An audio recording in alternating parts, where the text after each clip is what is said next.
आप सभी को नमस्ते। मैं डॉक्टर मोनिका खेड़ा आपकी संस्कृत और हिंदी अध्यापिका मनिका यूट्यूब चैनल में आपका स्वागत करती है। आज हम दीर्घ स्वर संधि को विस्तार के साथ पढ़ेंगे, उनके उदाहरणों को देखते हुए चलेंगे। दीर्घ संधि जिसका फॉर्मूला है अकह सवर्णे दीर्घः। अब यहाँ पर आप सोचेंगे कि अकह क्या है, तो अकह के अंतर्गत यहाँ पर हम अ, ई, उ, री इन स्वरों को रखते हैं और अकह सवर्णे दीर्घः। इसका मतलब ये है कि अक स्वरों को दीर्घ स्वर में चेंज कर देना ही दीर्घ संधि है। यानी अक है आपके अ, ई, उ, री और इनको दीर्घ में चेंज कर देना, यानी आ, ई, उ और री, इसमें परिवर्तन कर देना ही दीर्घ संधि कहलाता है। इसकी डेफिनेशन देखिए। ह्रस्व अथवा दीर्घ बनाने का नियम। ह्रस्व बोलते हैं छोटे और दीर्घ बोलते हैं बड़े। ह्रस्व अथवा दीर्घ बनाने का नियम। इससे पहले मैंने आपको बताया था कि ह्रस्व स्वर के अंतर्गत अ, ई, उ, री इन स्वरों को रखा जाता है और दीर्घ स्वर के अंतर्गत आ, ई, उ, री, ए, ऐ, ओ, औ इन स्वरों को रखा जाता है। अब इसमें आपको दीर्घ संधि में क्या करना है, चाहे आपका पहला अक्षर, शब्द का पहला अक्षर आपका ह्रस्व हो या दीर्घ हो, या प्लस के बाद दूसरा अक्षर आपका दीर्घ हो या ह्रस्व हो, वो आपका बनाना आपको दीर्घ स्वर ही है। जैसे अ प्लस अ इक्वल्स टू आ। अब इसकी डेफिनेशन आप समझिएगा।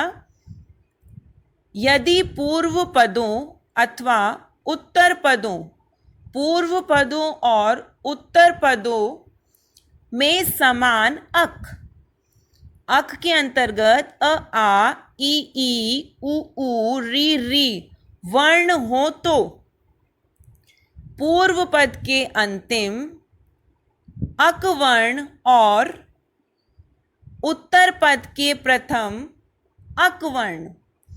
सिंपल सी बात है, इसमें आपको ये समझना है कि अक सवर्णे दीर्घ, अकह सवर्णे दीर्घः। अक के अंतर्गत अ, आ, ई, उ, री इन शब्दों को, इन स्वरों को रखा जाता है और आपको दीर्घ संधि में केवल दीर्घ स्वर ही बनाने होते हैं, चाहे उसका पूर्व पद में ह्रस्व स्वर हो या दीर्घ स्वर हो, या उत्तर पद में ह्रस्व स्वर हो या दीर्घ स्वर हो। अब इसको हम आगे समझेंगे।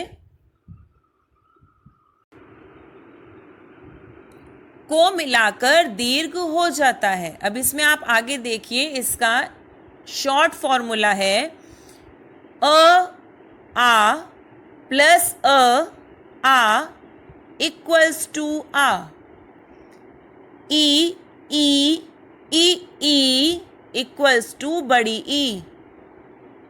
उ इक्वल्स टू बड़ा उ। री इक्वल्स टू री। अब आप इसमें ये देखिएगा कि यहाँ पर अ ह्रस्व हो या दीर्घ हो, प्लस के बाद भी ह्रस्व अ हो या दीर्घ हो, आपको बनाना दीर्घ ही है। इसी तरीके से आपको बनाना ई दीर्घ ही है। इसी तरीके से आपको उ बनाना दीर्घ ही है और इसी तरीके से आपको ऋषि बनाना दीर्घ ही है। दीर्घ संधि में आपको दीर्घ स्वरों का ही प्रयोग करना है। इसके कुछ एग्जाम्पल देखिए। अब जैसे है क्व प्लस अपी, तो यहाँ पर देखिए अ प्लस अ इक्वल्स टू आ, क्वापी। दैत्य प्लस अरी, अ प्लस अ इक्वल्स टू आ, दैत्यारी। मम प्लस आज्ञा, अ प्लस आ इक्वल्स टू आ, ममाज्ञा।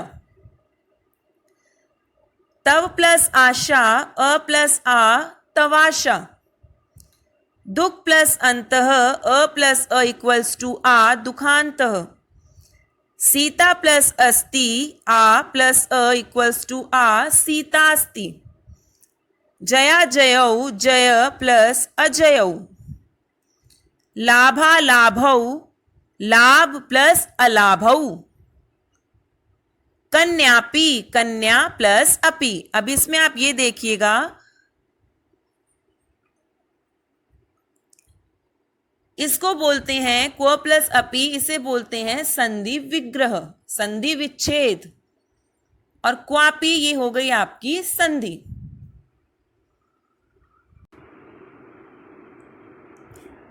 काद्य का प्लस अद्य।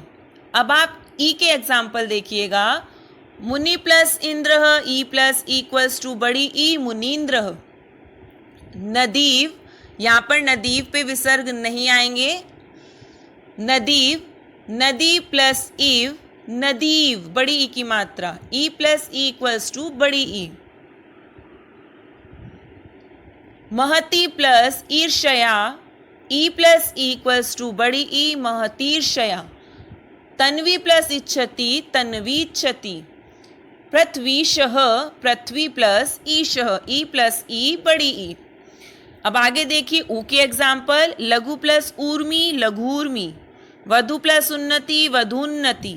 साधु प्लस उपदेशः साधुपदेशः। सु प्लस उक्ति, यहाँ पर उक्ति है, इसको करेक्शन कर लें, यहाँ पर आएगा सु प्लस उक्ति, तो आपका वर्ड बन जाएगा सूक्ति। लघु प्लस उपदेशः लघुपदेशः। अब आप री के एग्जाम्पल देखिए। होत्री प्लस ऋकार, री प्लस री इक्वल्स टू बड़ी री। होत्रिकार, री ऋषि में जो छोटी री होती है, ह्रस्व री होती है, उसमें री का एक ऐसे साइन लगता है, और जो दीर्घ होती है उसमें डबल। ऐसे ही मातृ प्लस ऋणम मातृणम। इसका अब अभ्यास करेंगे। फर्स्ट है रमा गच्छत, रमा प्लस अगच्छत, आ प्लस अ इक्वल्स टू आ। तवाज्ञा, तव प्लस आज्ञा, अ प्लस आ इक्वल्स टू आ। महा प्लस अर्णवः महार्णवः, आ प्लस अ इक्वल्स टू आ। प्रति प्लस ईक्षा, ई प्लस ई प्रतीक्षा। रवीन्द्रः रवि प्लस इंद्रः, ई प्लस इक्वल्स टू बड़ी ई। सिक्स्थ है कवीन्द्रः कवि प्लस इंद्रः। सेवेंथ है लघुपदेशः, लघु प्लस उपदेशः, उ प्लस उ बड़ा उ। नेक्स्ट है लक्ष्मीशः, लक्ष्मी प्लस ईशः, बड़ी ई इक्वल्स टू बड़ी ई। भानु प्लस ऊर्जा भानुर्जा। और लास्ट में आपके पितृणम, पितृ प्लस ऋणम। यहाँ पर आपकी दीर्घ स्वर संधि समाप्त हो गई है। अगर आपने मेरे चैनल को सब्सक्राइब नहीं किया तो सब्सक्राइब कर लें, वीडियो को लाइक और शेयर ज़रूर करें। और अगर कोई भी क्वेरी हो तो आप मुझसे कमेंट बॉक्स पर पूछ सकते हैं। धन्यवाद।